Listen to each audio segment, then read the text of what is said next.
Hello, this is Ormin Sodiano for Loci Solutions. Today I'd like to demonstrate how to quickly create a fast and content-rich dashboard using Loci Insight and Microsoft Excel 2010. This demonstration will assume that you are familiar with some of the concepts, such as pivot tables and slices, but even if you aren't, you will see how easy it is to create these dashboards. So let's make a start here. I have a new Excel workbook open, and the first thing I want to do is to connect to my Loci Insight cube. This is a relatively small cube of around 10 million records, but it will give you an idea of the performance that Loci Insight allows. As you can see, Excel automatically creates a pivot table for the cube data, and I'm just going to select the first measure to view without putting any other information in there, because what I want to do is I want to create some slices.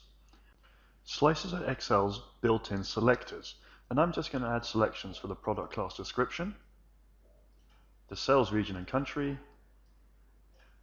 and the year. Excel creates the slices as movable elements with all the possible entries for each of the selected fields. I can now move the slices into the rough position that I want them for my dashboard, but first I need to move the pivot table out of the way. It is important to keep the pivot table because the slices are actually directly linked to it. For this dashboard, I will place the sales region and the country on the left-hand side, and then the product class description and the year to the right. Finally, I will change the color scheme and do some tidying up to make things look a little bit nicer.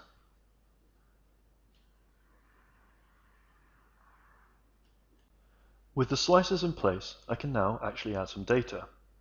The first thing I'm going to do is to add a graph tracking net sales and gross profit percentage for months of the year.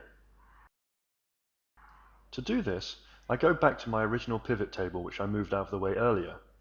I deselect the current measure and instead select the measures that I'm now interested in, which are gross profit percentage and net sales value. And I want to see this per month, as I said earlier. Now I'm ready to create a graph from this data, but before I do that, I'm quickly going to take a copy of this pivot table so that I can use it in my next display. The reason I take a copy is to maintain the link with the slices. To create the chart, I'm just going to select Pivot Chart from the Pivot Table tool options. I'm going to select a nice column, and Excel once again automatically creates a graph for me. I will move that into the correct position between my two sets of slices and expand it to fill the space available, like so. As you can see, the gross profit percentage is not visible due to the difference in scales, and therefore I want to display this measure on a secondary axis. I do this by selecting the series gross profit percentage, choosing to format the selection, and placing it on a secondary axis. This is still not very clear, so now I want to display this data series as a line chart rather than as a bar chart. Much better. The final step for this chart is some nicer formatting. So I'm going to change the bar chart to a 3D format, move the legend to underneath the chart rather than on the side, and finally add some nice formatting to my line chart.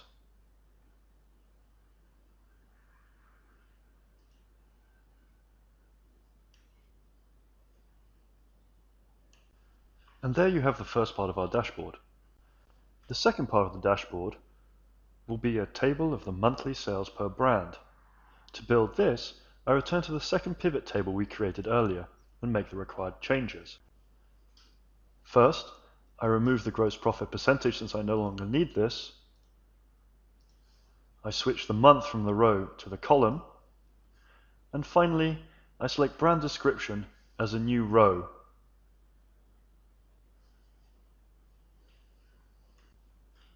I then select the entire pivot table and move it back to the position that I wanted, which is underneath my original graph. Now that it's in position, I'm going to tidy things up a little bit. Firstly, I'm going to change the design colors to match the rest of my dashboard. Then I'm going to do a little bit of formatting to make sure we can see all the numbers. And remove the totals, since I don't think they're actually necessary for this particular display.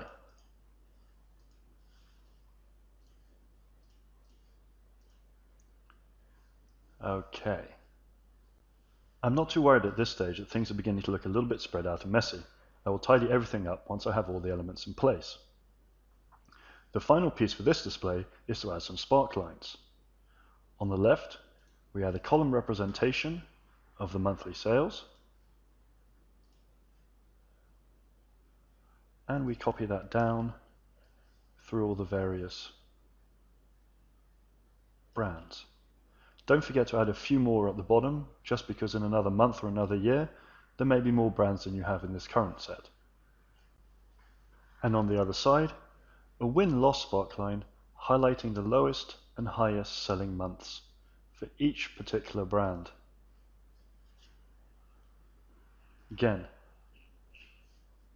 we're going to make the colors a little bit more contrasty and copy them all the way down, not forgetting to add a few more than we have in this particular set, just in case we run into a larger set later on.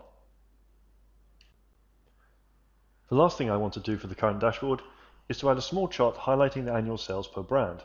Since the table I just created is already fairly close to that, I will just copy that pivot table and again move it out of the way and make the required changes there. In this case, the only change I need to make is actually to remove the month from the column labels to give me the annual sales.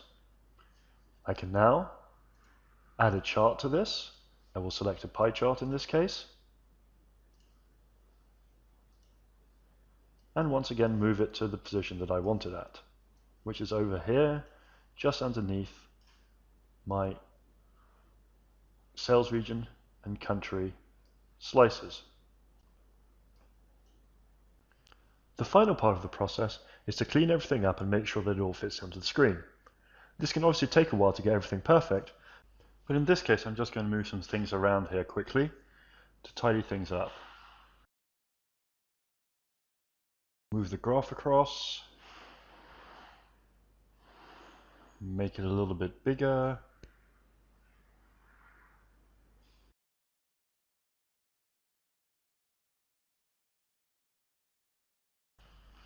and finally remove the grid lines and headings to give you a nice clean looking dashboard.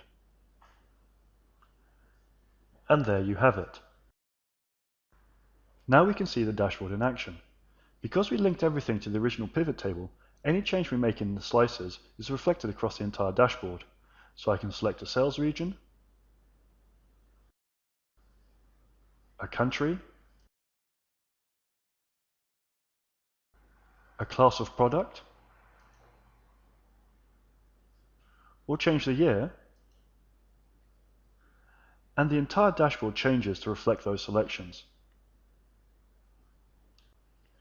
Bear in mind that behind this dashboard is a Loci Insight cube with around 10 million records, and we are seeing near instantaneous return of data from that cube. This is made possible by the tailoring and attention to detail that Loci Solution brings to every cube's development. And that completes today's demonstration. If you'd like any more information about our company, Loci Solutions, or the product used in this demonstration, Loci Insight, please visit our website at www.loci-insight.com. Thank you for watching, and I hope that this demonstration gave you some idea of the things that we can do with Loci Insight and Microsoft Excel 2010.